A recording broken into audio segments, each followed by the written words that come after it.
Good morning, everybody. I want to welcome everyone who's joining us, especially those who might be here for the first time, to this community. Thank you for making the time to be here, for either getting dressed and getting transportation and risking being with other people as we all get over our pandemic agoraphobia and social anxiety. And for all those who got your Zoom on and your slippers and your cup of coffee, wherever we are being joined, with the grace of your company. It's wonderful to be here with all of you. I am Vanessa Southern. I'm the senior minister of this congregation. I'm joined by Richard Davis-Lowell, who's one of our worship associates, and by the choir and our tech and all of our music folks. And we're glad to be here together, creating worship with you. I came back from a month of sabbatical in October. I'm taking it in installments as we kind of get church back on its feet. And this whole week I have been listening to the services that happened as I take walks and also try and work off some of the COVID-19. I've been taking long walks with worship. And so grateful for all of the messages, and so grateful to hear about things that happened while I was away. The incredible auction, which I think got over 150 people together, which I think also helped us remember what it feels like in our bones to be in the same space, as well as all of the ongoing ways that auction creates community, with people following up on dinners or having cookies delivered, all the beauty of that. With the training that went on around women's reproductive rights and the conversations, how to have those conversations as people of faith. So I want to thank everyone who made all of these moments possible while I was away. And it was interesting to talk this week, to check in with Daniel Cantor, who preached that first Sunday, our minister in Dallas, and sort of ask for any feedback and updates about how the weekend went for him. And for him to ask and say how it made him slightly on edge to have the door to the sanctuary open, which we have open for COVID reasons to keep airflow. But for him, as a minister in Dallas who's standing up for reproductive rights, that was a place that threat could enter. Just gives you cause to pause and take in everything that so many of our people are holding around the country as we live our faith, which is the subject of today's service. Faith, because David Heilbrunn, after a service in September, in the line coming out of service, you said something to me about, you used the word faith, Vanessa, and I wonder if, do you remember this? I wonder if we could unpack that sometime. As Unitarian Universalists, it is important to unpack the words that we use and make sure we all maybe are on the same page about them, particularly because so many of us come from traditions or from no tradition at all, and so the words can have this charge or energy or meaning that is maybe not one we can mean when we're using them. So thank you for the invitation to keep one another honest about the language we use. And welcome to the service when we talk about what maybe we mean by the word faith, or can mean by it. So welcome.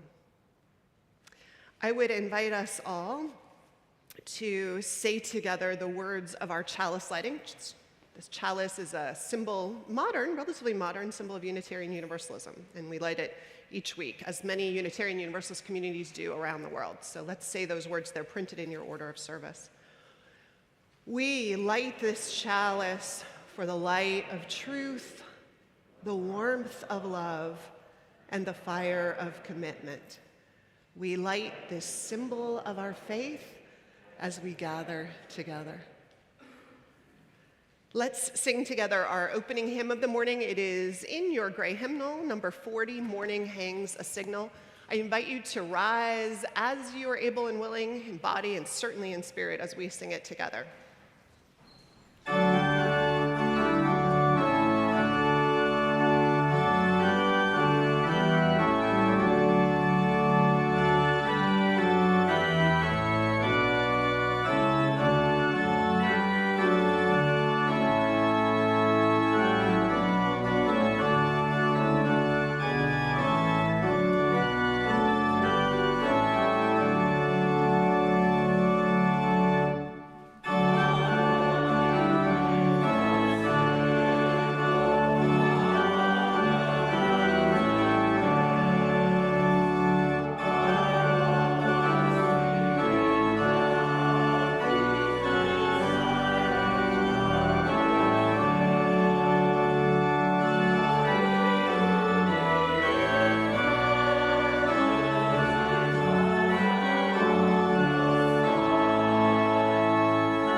Good morning. I'm Richard Davis-Lowell, and if this is your first time with us, watching or in person, welcome. If you'd like to receive our weekly newsletter, The Flame, or receive an email reminder about Sunday's live stream, you can fill out one of our connection forms. They're on our welcome table in the sanctuary lobby, or available through the link in the order of service or video description of today's service. The order of service lists upcoming events and opportunities to connect. Please engage in any or all that interests you. We have a few announcements this morning. First, I'd like to invite Gianti Chapot to share with us, and then Cheryl Denier.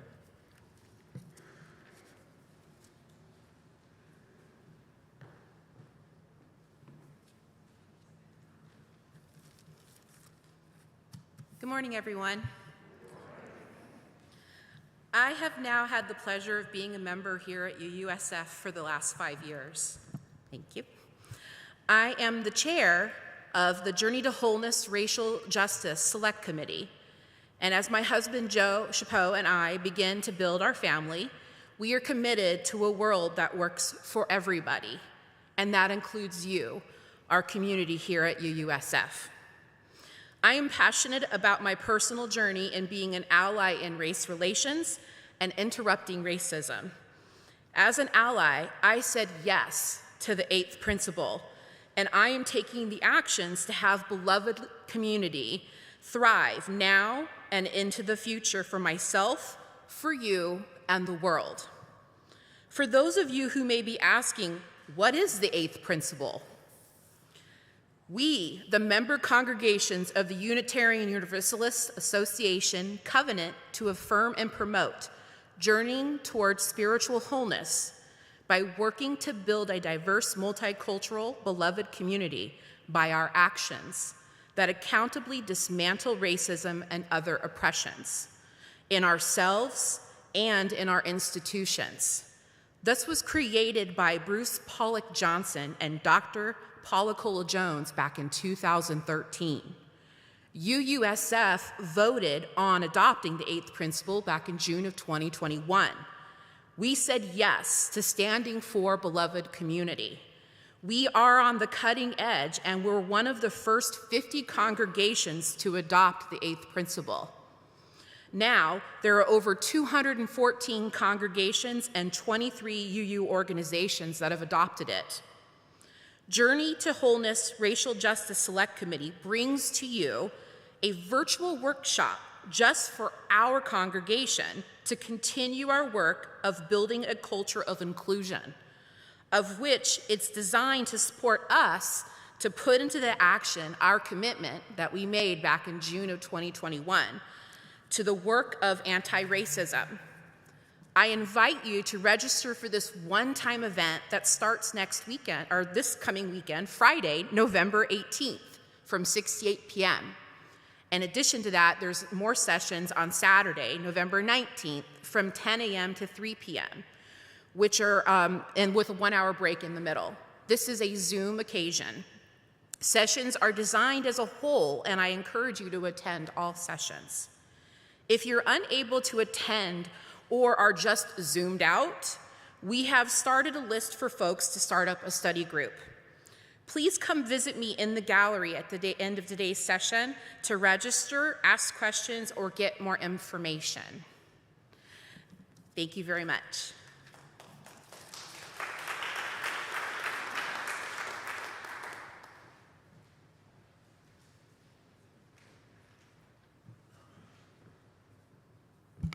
Hi there. Who remembers this church without a holiday fair? Anybody? No hands at all? Yes, it's one of our most enduring traditions. And this year is no exception.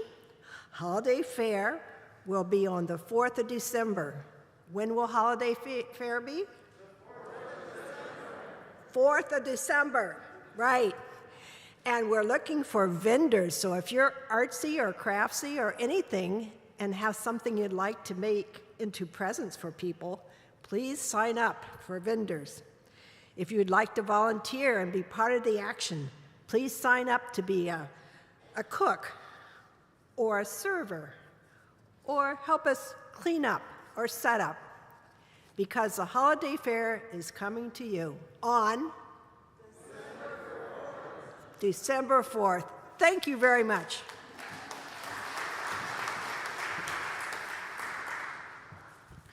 And one last announcement. If you're new to Unitarian Universalism, there is an introductory class being held by our ministers here in the church this afternoon and also online. If you'd like that Zoom link, just ask in chat and we'll provide it. And now let's take a moment to greet one another, after which we'll say our covenant and sing our doxology. Let's greet one another.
And now will you join me in our covenant printed in your bulletin, followed by our sung doxology.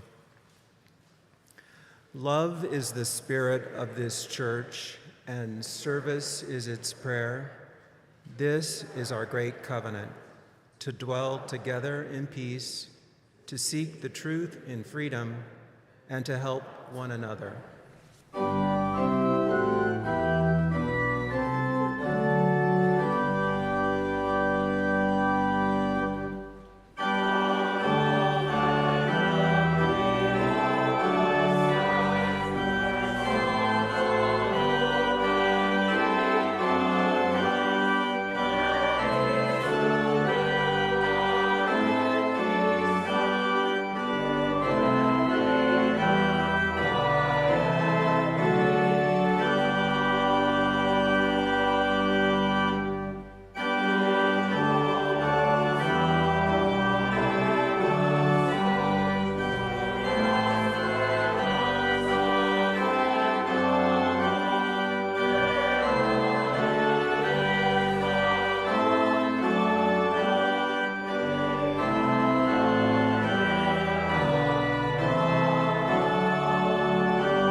Thank you, Reiko, for pulling us back from our desire to stay endlessly in greeting mode with Spirit of Life.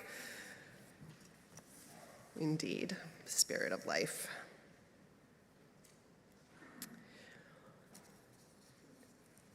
John Buren said in a eulogy that he preached for David Keyes that UU congregations are often hospitals for those who are injured by other religious traditions, most often by Christianity. And increasingly, we are places for those who are stepping into religion, who are raised without kind of broken exposure to any other faith tradition except at arm's length, to kind of begin conversations about how to be in community like this together. Either way, I hope we open ourselves to the traditions that we inherit. For instance, the Bible, this repository of human wisdom. Some have called it a library of human wisdom with human fingerprints all over it, in the texts themselves, in what made it into the final redacted versions and what was left out, but still there for the mining. So in that book, there is this definition of faith that maybe some of you have heard before. It's from the book of Hebrews, which despite its name is actually from a section of what's often called the New Testament, sort of Christian scriptures. That was a set of letters written to churches that were out there struggling to figure out what their religious community would look like based on teachings from this prophet, Jesus. And one of them, supposedly, we're guessing that maybe was in Jerusalem, struggling to be a community that was safe against persecution. To that community, the writer wrote, "Faith is the substance of things hoped for, the evidence of things not yet seen." I invite us to sit with that, this idea of faith as the substance of things we hope for, even if we can't yet see the evidence that they are true or could be. And in that spirit, in our time of meditation and quiet this morning, I invite each of you to think about what it is you hold out hope for, what you hold yourself vulnerable enough in this posture of hoping for,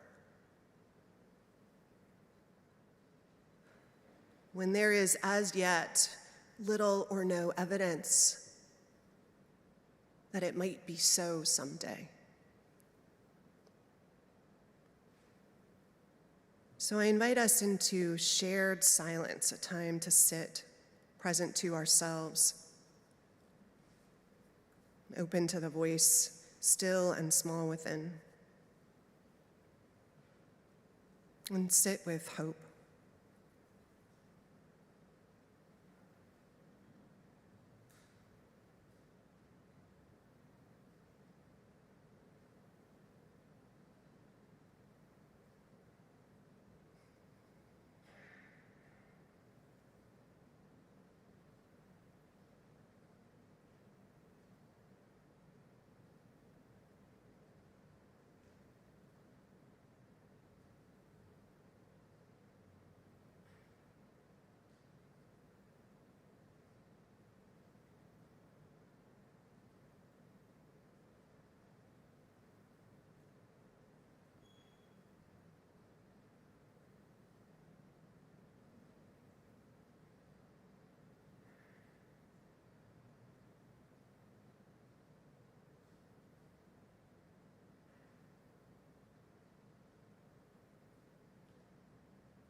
Blessed be.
Thank you, choir.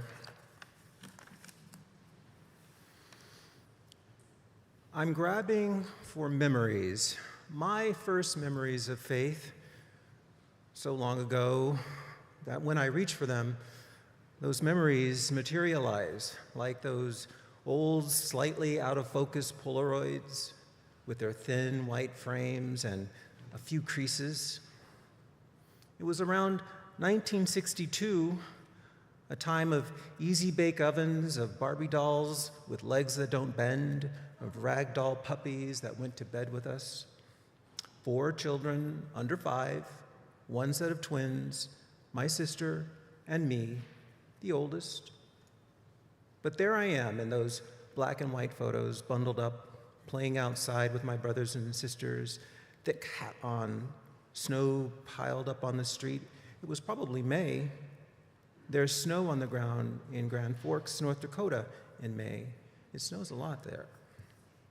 I remember the dragonflies that Sunday, as big as robins, buzzing around my mother's hat as we returned home from church. We opened the door to our house, and from somewhere inside came the faint odor of smoke, something smoldering, and the search was on. Back and forth we looked. I really didn't know what we were looking for. I just had the feeling that something wasn't quite right. There's something in the air that shouldn't be, wafting around, and then there's that urgency in my mother's voice telling me that whatever it was needed to be found, and found quick. Straight to the kitchen, then down the wooden stairs to the basement, up the stairs to the back of the house to the spare bedroom being used by my uncle while he was studying with us. There he was, laughing and holding a smoldering pillow, and my sister Lorraine sobbing and saying, I just wanted to keep Uncle warm. On the nightstand, a lamp without a shade burned brightly, so brightly I had to look past it. And in the middle of that pillow, I couldn't take my eyes off of it. A circle, a perfect circle. And I thought, the light did that. I wanted to keep my uncle warm, I remember her saying, as he gingerly took the pillow to the bathroom. And as I thought, rather than something that illuminates, when covered and muffled, even with the best of intentions, light can become something dangerous, something I don't think my sister wanted it to be. And I felt I learned something that day about life and warmth and truth, that it just is. For my sister, that light existed. It can warm, it can illuminate, but don't smother it, even if you want to keep warm. I remember how much I loved my sister today. I remember how innocent her reason, how pure the light, and how I learned it could do something I never imagined it could do. Over the years, I began to hear the words, I am the way, I am the truth, I am the life.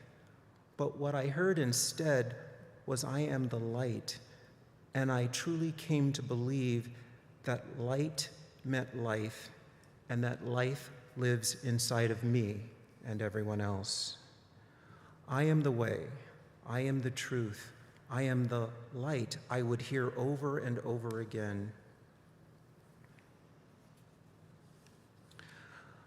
I would imagine that light inside of me, never off, my body acting as its shade, and wondered where it would take me.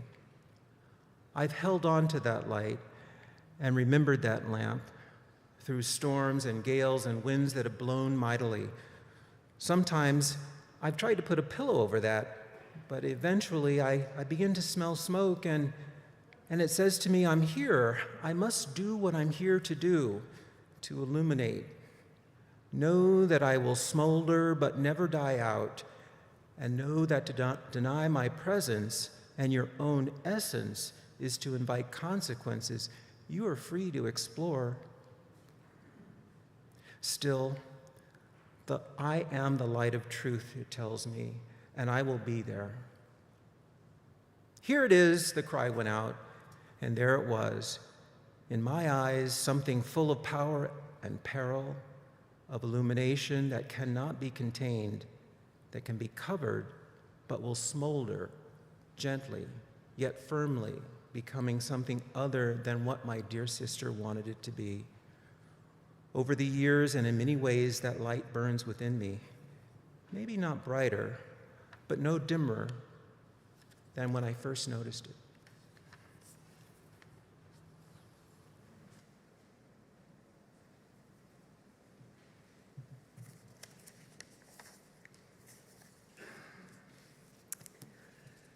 So our offering this morning is going to go to support the San Francisco Interfaith Council, an organization of 800 houses of worship of many different kinds, as well as nonprofits and universities that are faith-based.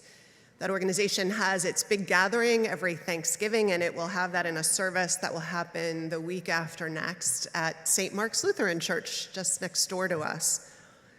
The Interfaith Council had its birth the year before the Loma Prieta earthquake, but it was the year of the earthquake that it was called to house people who were displaced. And so houses of faith, ours among them, became the spine, the backbone of an organization that started with the main purpose of housing homeless during the winter months, people who were unhoused. And over the years of the pandemic, it was asked to disseminate information about the risks and the places for testing and treatment so that that information could be shared widely among the community of San Francisco. So it's in honor of that incredible mission and this organization's work, an organization which I currently serve as the chair of, the first time a Unitarian Universalist has served as the chair of this organization. And so our offering will be given and very gratefully received. Thank you.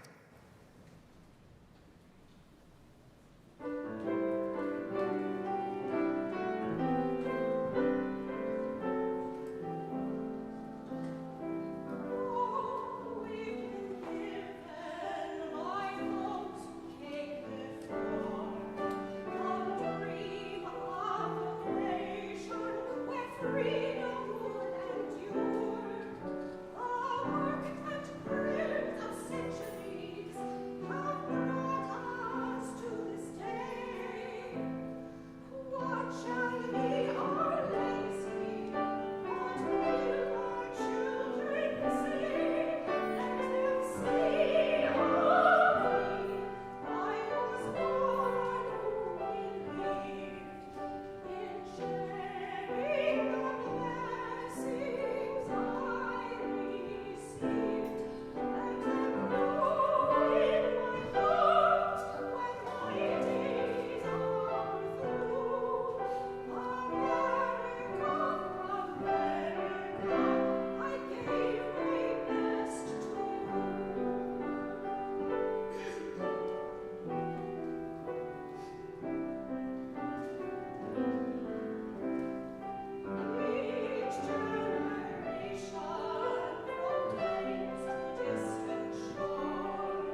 My reading this morning is from this book, this copy of this book, which is by Paul Tillich, called Dynamics of Faith. And it was given to me, there's an inscription inside, by Charlie Hoover, who was this Bell Labs engineer, PhD from Yale, brilliant scientist, engineer, and atheist. Ironically, Paul Tillich's Dynamics of Faith, given to me by an atheist, but given to me because the way in which Tillich wrestled with the concept of faith was something that Charlie also resonated with. Charlie, who rests in peace, but who led really noble, beautiful life. So let me share our reading from Paul Tillich, who writes, "There is hardly a word in the religious language, both theological and popular, which is subject to more misunderstandings, distortions, and questionable definitions than the word faith. It belongs to those terms which need healing before they can be used in the healing of humankind. Today, the term confuses, misleads, creates alternately skepticism and fanaticism, intellectual resistance and emotional surrender, rejection of genuine religion, and subjection to its substitutes. Indeed, one is tempted to suggest that the word faith should be dropped completely. But desirable as that may be, it is hardly possible.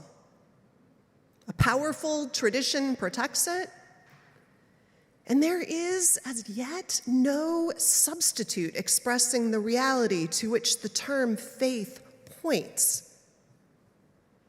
So for the time being, the only way of dealing with the problem is to try and reinterpret the word."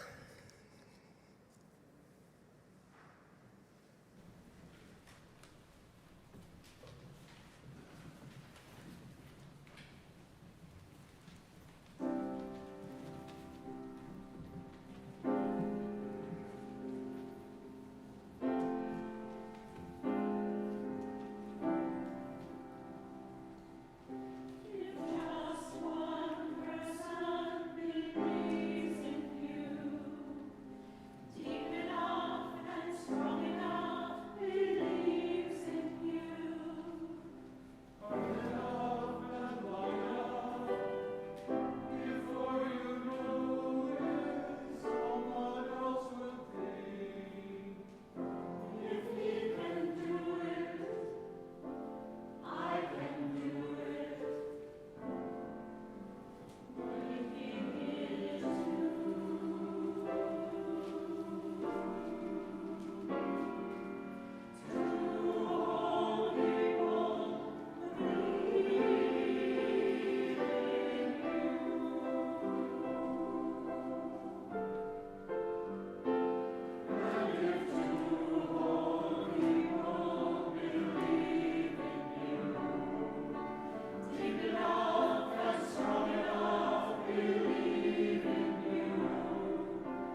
I want to invite everyone to stretch your neck, move around a little bit. Sorry, Jonathan, I'm going center stage. Poor Jonathan is solo today, so if you all want to learn how to operate the camera as part of our team, you can join him. Sometimes, you can't say it better than a cartoon does. And if I'd been really advanced, I would have had Jonathan sort of take a scan of this, but it's Roz Chast. Do you know Roz Chast in The New Yorker?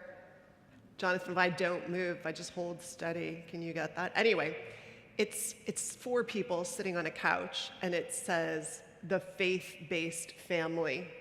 And above each of their heads is a little bubble, and over the, I'm assuming, the dad's head, it says, one day, cars will run on tap water. And above the mom's head, it says, one day there will be chocolate cake that tastes great and has 0 calories.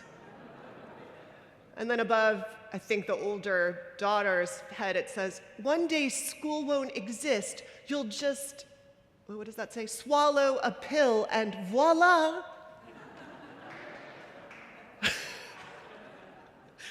And then among the youngest, it says, one day monkeys will rule the universe.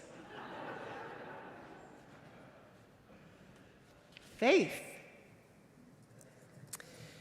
It's this funny word that we use and lean on in lots of ways. You ever imagine if an alien came and tried to figure out what it means, what they would be gathering as evidence? Let's see, it describes everything from trust that the train will arrive on time to what happens after we die. It motivates people to sacrifice their lives for someone they don't even know, and also motivates them to take lives of people they don't even know.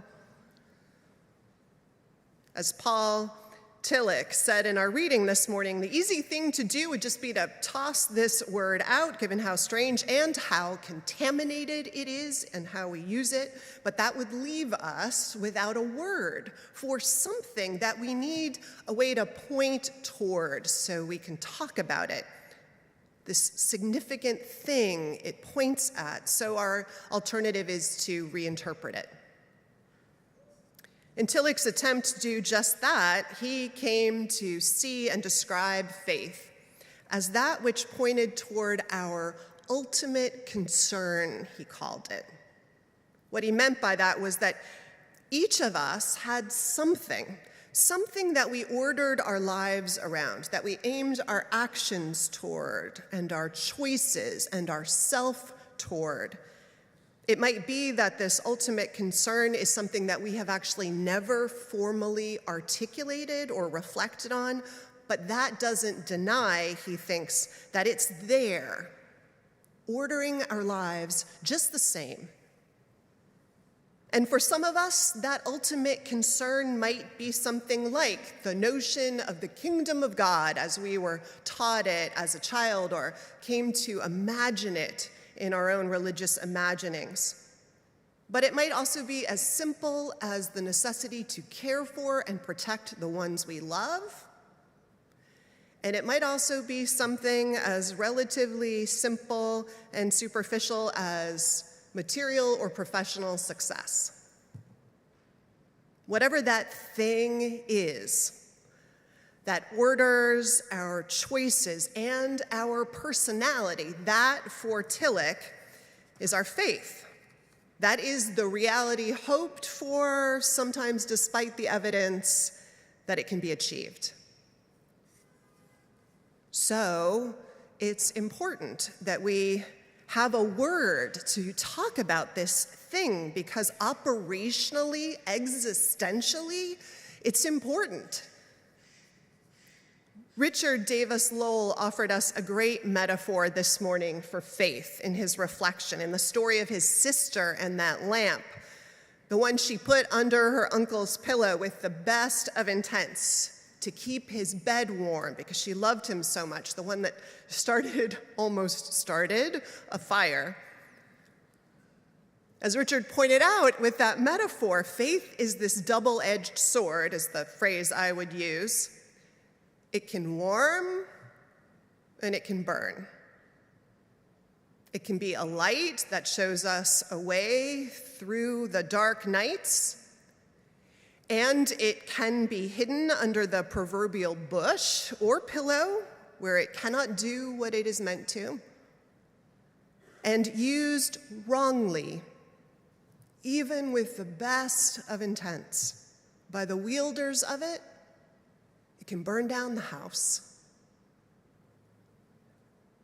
It's because of this quality of faith as double-edged that I think you and I need a couple of things to have any chance to do it in a way that ensures that we're happy with what our faith was when we come to reckon with our life at the end. First, I actually think we need community, and I'm not just doing that to try and sell people on, what we have here. You can find community in lots of different places, but I do actually think that religious community in particular can serve the purpose I'm going to describe particularly well, which is why it has existed, I think, for centuries in all its forms and still does. And that's because we get a couple of things in community, particularly religious community. We get inherited tradition. Wisdom that is time-tested by other lives who also have lived in search of a life of meaning that we wanted and reflected on that in study groups and in their own private internal life. And so we get a little advance on the decision-making that we're going to have to do, some suggestions, get us on the way. And I think we need community, particularly communities where passionate dialogue is permitted, where we are allowed to talk about matters of faith and tradition, to question and challenge them, and to revisit and change them, so that we, like unpacking the word faith, keep one another honest about what it is we're putting at the center of our lives, challenge each other, particularly in light of a world that is always offering us this sort of ongoing revelation of wisdom, right? Things that we used to think were absolutely true about humanity or the way the world should be structured, we have revisited time and time again to the merit of wisdom and compassion more often than not. So we need community with tradition and a place for passionate dialogue around these issues. And I think that liaises to me to what I think is the second thing we need in lives of faith if we're going to get somewhere worth going with it. And that is humility. Because we can be wrong, all of us need to be ready at any point in our lives, even if we're 90 years old, and realize that we've bet on the wrong thing at the center of our lives. We have to be able to admit, as heartbreaking as it is, that it's time to course correct and steer toward another truth and order our lives by a different North Star. We have a member in the congregation who I met with for lunch recently who's incredibly smart and very rigorous in everything that he is involved in, exhaustively researches things, like records the city council meetings so he knows everything that's going on in the city, fast forwards through the boring parts to get to the parts that matter. And he's done that in his professional life and in his service to local urban development nonprofits and universities.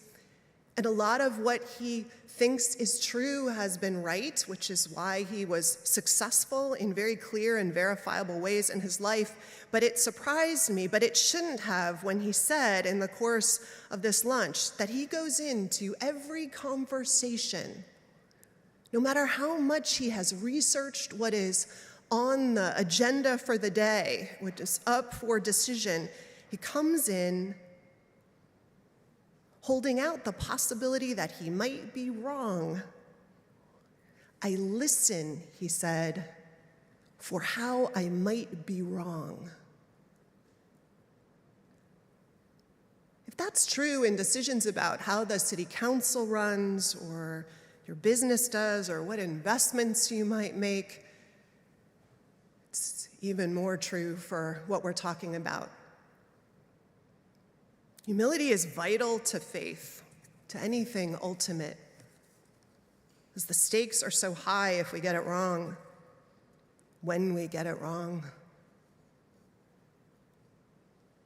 Which is to say that you and I, ideally, I think, in matters of faith, I think we should be fiercely stubborn and will be incredibly courageous and sacrificial in service to whatever we decide is the ultimate concern of our life. And we can't ever, no matter how much we've thought or read or discussed, ever shut out the possibility that we might be slightly or even completely off course.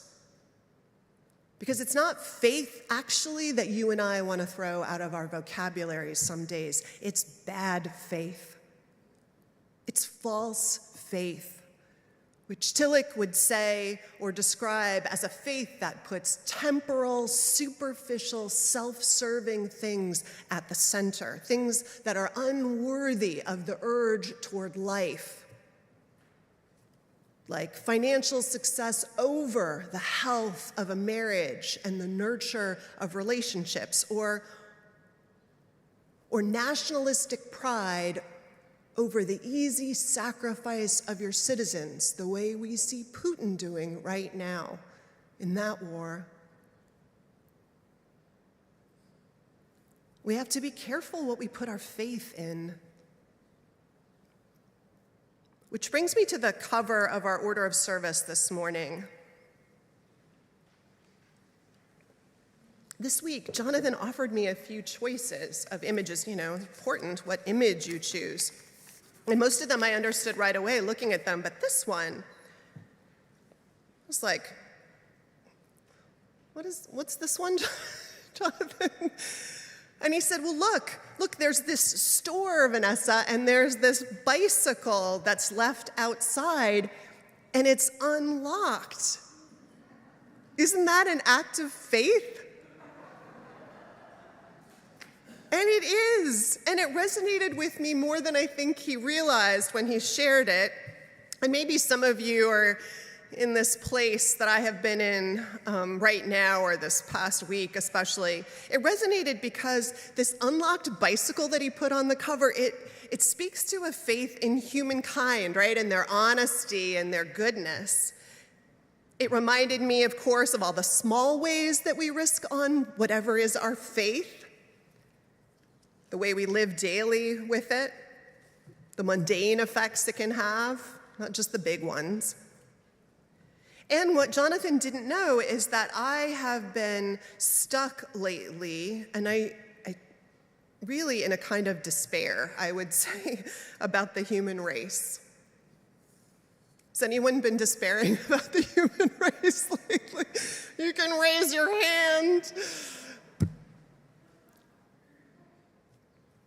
I've always been, I think, a temperate optimist about humanity. I've always believed that we have this incredible power for good and for evil, but that good, this love of connection, of harmony, this love of self-transcending work in the world, that pulls us forward and wins out more often than not. I loved the idea in philosophy that before we're born, and Plato talks about these ideals are pressed into us. And then when we come into the world, when we see them, when we see truth and beauty and goodness, it resonates in us like a tuning fork on a guitar, and we know it to be infinite and powerful and important, and it pulls us into the world. And that always felt true to me in my lived experience.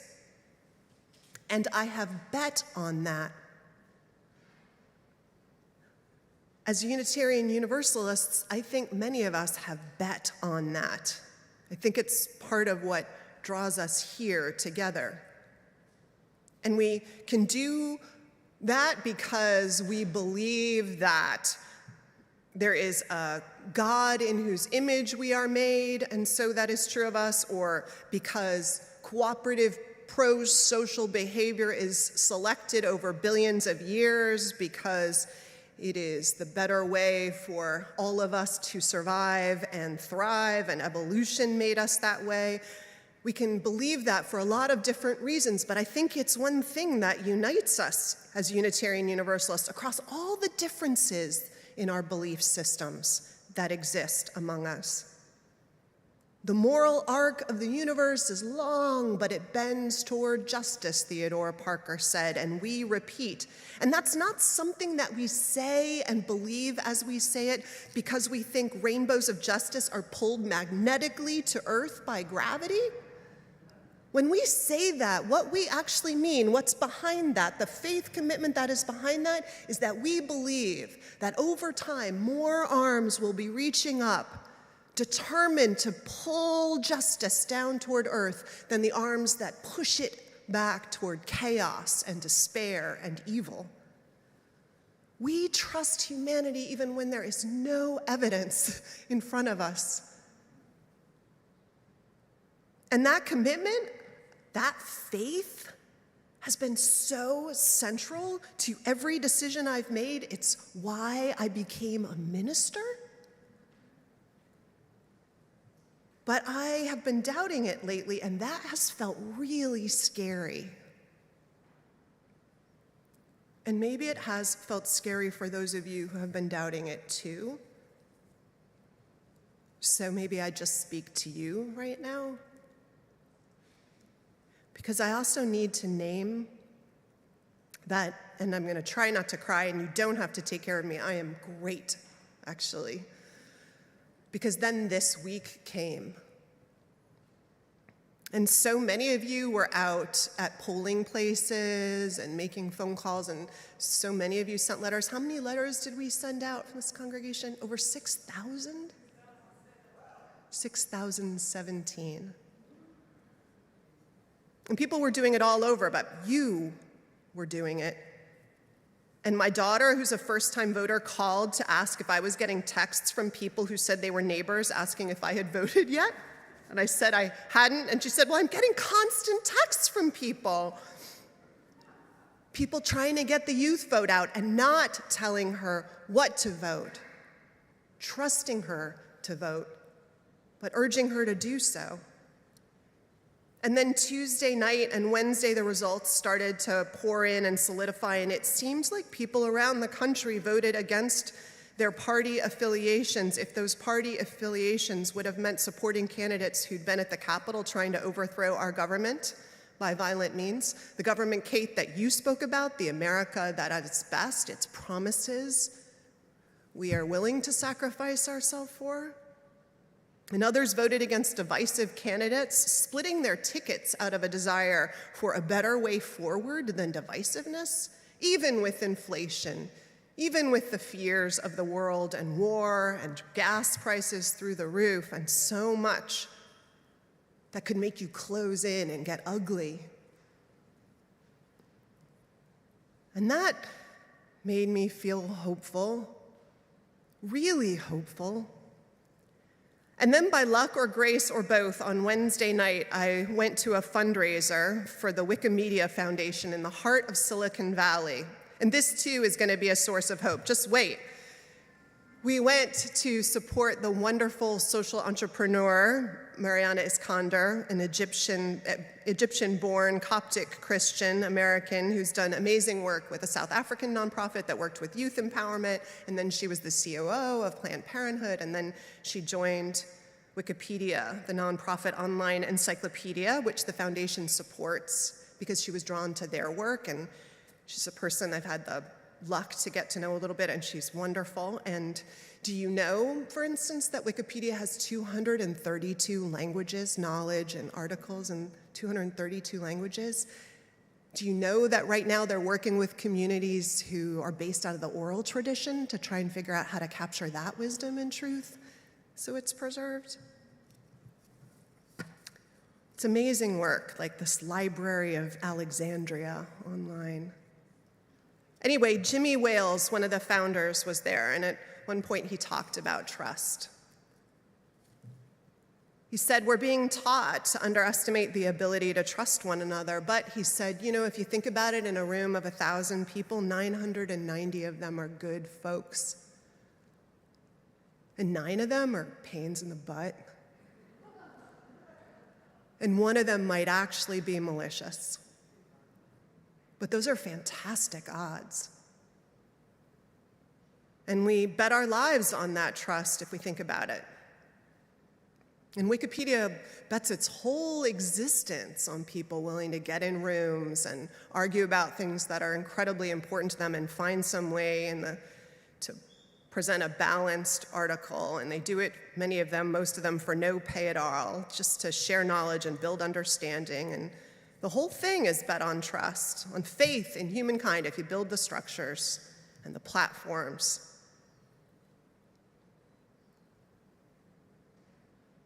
All this to make open dialogue and knowledge sharing possible. It was good to be in a place of people ignited and fed and bearing lots of fruit out of that set of assumptions. And it reminded me that that was also the dream of the founder of the World Wide Web, Tim Berners-Lee, who is, by the way, a Unitarian Universalist out of the Lexington congregation in Massachusetts. We Unitarian Universalists, we have staked our lives and our work on a similar kind of commitment, a faith in humanity. And I'm sorry to say I was doubting it this fall, but this week I saw all the signs and the reminders of why we have this faith and make this bet, why we leave our bikes unlocked, proverbially or for real, and our hearts open, why we send texts encouraging our neighbors to vote, but trust them to vote in the ways their hearts called them to. I was reminded to keep this faith.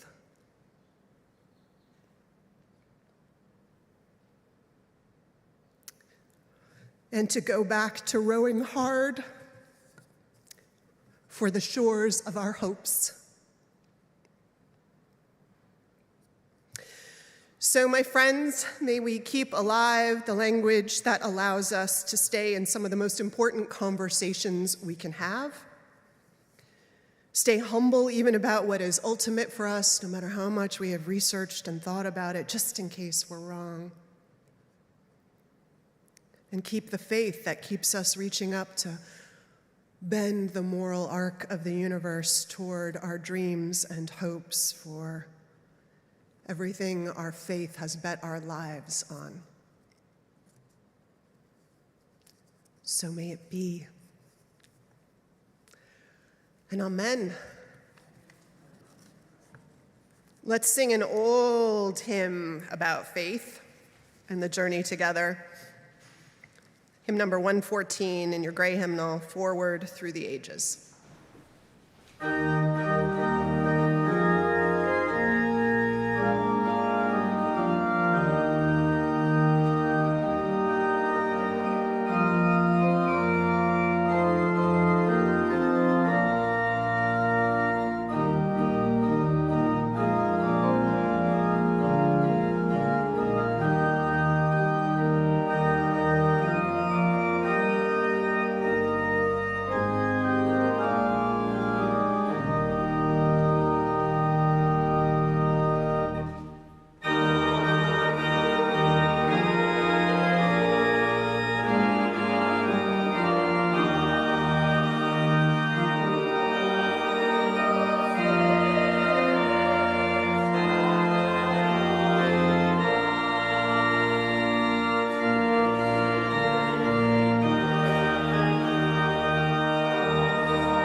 And now invite us to remain standing, but put down your hymnals.